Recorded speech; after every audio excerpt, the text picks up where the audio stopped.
ကွန်ပျူတာမှာရှိတဲ့ဒီ word ကိုဖွင့်လိုက်တယ်ဖွင့်တဲ့အခါမှာဒီလိုစာမျက်နှာလေးတက်လာတယ်ပေါ့နော်ကျွန်တော်တို့ဒီမှာ sign in ဝင်ခိုင်းတဲ့ဘောက်လေးတက်လာတယ်ဒီ cross ကိုနှိပ်လိုက်တော့သူကပိတ်သွားတယ်သုံးလို့မရဘူး Excel ကိုလည်းကျွန်တော်ဒီလိုဖွင့်တယ်ဖွင့်တော့လဲခုနကတော့လိုမျိုးပဲပြတယ်ဒီမှာ sign in ဝင်ခိုင်းနေဟာပေါ်လာတယ်ဒီမှာ I have product key ကိုနှိပ်တော့လဲဒီမှာ key တောင်းနေဟာပေါ်လာတယ်ကျွန်တော်ဒီအောင်လေးကိုပိတ်လိုက်တယ်ပိတ်ပြီးပြီဆိုတော့ဒီ account နဲ့ဝင်ကြည့်လိုက်တဲ့အခါမှာသူကဒီမှာ online sin ဆိုပြီးတော့ပြတယ် view only ဆိုပြီးတော့ online sin ပြနေတယ်ဒါကျွန်တော်ဒီ office ကိုကျွန်တော်တို့ activate လုပ်ပေးဖို့အတွက်လိုအပ်နေတာပဲဖြစ်ပါတယ်ကျွန်တော်ဒီမှာ web ကိုဖွင့်လိုက်မယ်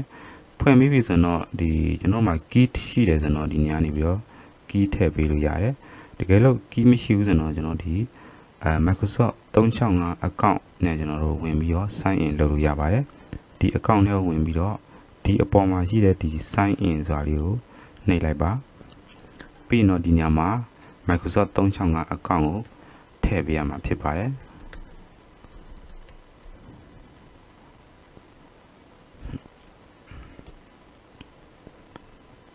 account ရဲ့ username နဲ့ password ကိုရိုက်ပြီးတော့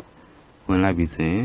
ဒီဘေးမှာရှိတဲ့ no sign in to this app only ဆိုလေးကိုနှိပ်ပေးလိုက်ပါပြီးတော့ခဏစောင့်ပြီးတော့ဒီ office has been updated ဆိုပြီးတော့ပေါ်သွားမှာဖြစ်ပါတယ်ဒီ close ကိုနှိပ်ပြီးဆိုတော့ဒီ web ကိုပိတ်လိုက်ပါပိတ်ပြီးတော့နောက်တစ်ချိန်ပြန်ပြီးတော့ဝင်ကြည့်လိုက်ပါဒီစာမျက်နှာလေးပေါ်လာပြီဆိုတော့ close ကိုနှိပ်ပြီးပြီဆိုတော့ဒီ account ထဲကိုပြန်ဝင်ကြည့်လိုက်တဲ့အခါမှာခုနကတော့ဒီ online sin လို့ပြနေတဲ့ဟာလေးဒီမှာပျောက်သွားပြီဖြစ်ပါတယ်ပြီးတော့ခုနတော့ဒီ web ကိုဖွင့်လိုက်တဲ့အခါမှာ sign in ဝင်ခိုင်းတဲ့ပေါက်လည်းမပေါ်တော့ဘူးဒီမှာကျွန်တော်တို့ပုံမှန်အတိုင်းပဲအသုံးပြုလို့ရပြီဖြစ်ပါတယ်ဆိုတော့ဒီကိုယ့်ရဲ့ကွန်ပျူတာမှာဒီလိုမျိုး sign in ဝင်ခိုင်းတဲ့ပေါက်ဒီပေါ်ပြီးတော့သုံးလို့မရဘူးဖြစ်နေတယ်ဆိုတော့ကျွန်တော်ဒီမှာဒီ Microsoft 365 activated